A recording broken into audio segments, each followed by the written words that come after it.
नमस्कार। फर्स्ट बिहार झारखंड में आपका स्वागत है। मैं राहुल ओझा आपके साथ। बिहार विधानसभा चुनाव में हुई जीत से भी बड़ी जीत बीजेपी चाहती है। जी हां, लगातार जिन सीटों पर हार हुई है बीजेपी की, उसकी समीक्षा हो रही है। लेकिन उसके साथ-साथ जो बड़ा प्लान है, जो ब्लूप्रिंट है, वो तैयार हो रहा है कि इससे बड़ी जीत जो है वो बीजेपी कैसे हासिल करे और किस तरीके से बीजेपी जो अपना विस्तार है वो बिहार में करे।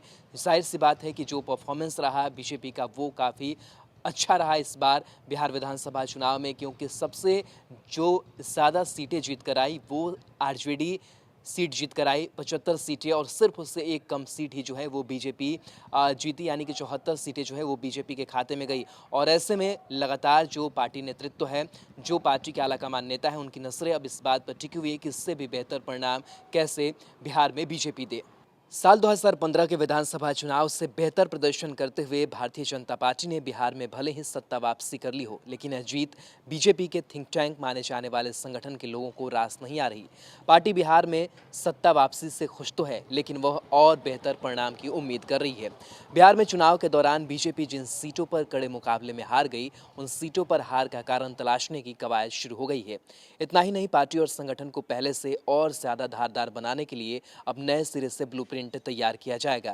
बिहार चुनाव नतीजों की समीक्षा और संगठन को और बेहतर बनाने के लिए भारतीय जनता पार्टी के राष्ट्रीय संगठन महामंत्री बीएल संतोष और बिहार प्रभारी भूपेंद्र यादव एक बार फिर नए सिरे से काम करते नजर आएंगे।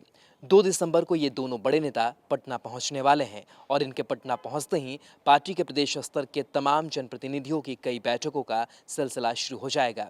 पार्टी के सभी सांसद, विधायक और विधान पार्षदों के साथ साथ संगठन से जुड़े लोगों, जिलाध्यक्ष, महामंत्रियों और विधानसभा प्रभारियों को इन दोनों नेताओं ने तलब किया है।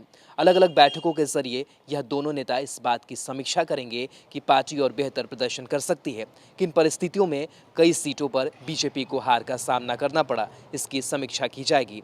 बीजेपी के संगठन से जुड़े इन नेताओं की दिलचस्पी इस बात में होगी कि आखिर जिन सीटों पर हार हुई, वहां परिणाम कैसे बदला जा सकता है। इसके बाद संगठन को लेकर नए सिरे से ब्लूप्रिंट तैयार किया जाएगा। इसी ब्लूप्रिंट के जरिए अब पार्टी आगामी चुनाव की तैयारी के लिए खुद को लगा देगी। बिहार में विधानसभा चुनाव भले ही 5 साल बाद होने हैं, लेकिन लोकसभा चुनाव 3.5 साल के बाद ही होना है। ऐसे में पार्टी नहीं चाहती कि कहीं कोई कोर कसर रह जाए। बीएल संतोष और भूपेंद्र यादव हार की समीक्षा के दौरान पहले चरण के 19 सीटों को साधने की कोशिश करेंगे, जिनमें 71 में से 29 सीटों पर बीजेपी ने अपने उम्मीदवार दिए। इन 29 सीटों में से 13 पर ही बीजेपी के उम्मीदवार जीत पाए। बीजेपी के लिए असल मुश्किल यह भी है कि उसने 10 सिटिंग सीटें हारी। बिहार बीजेपी अब इसी हार की केमिस्ट्री को जमीनी स्तर पर समझने की कोशिश करेगी, कैसे बूथ लेवल तक संगठन को मजबूत रखा जा सके। भाजयुमों की समस्या से आगे कैसे निपटने की रणनीति हो, इन तमाम एजेंडों पर बीएल संतोष और भूपेंद्र यादव मंथन करेंगे। बिहार चुनाव खत्म होने के बाद एक तरफ जहां तमाम पार्टियां जश्न में डूबी है, वहीं भारतीय जनता पार्टी ने अपनी अगली चुनावी रणनीति पर काम करना शुरू कर दिया है।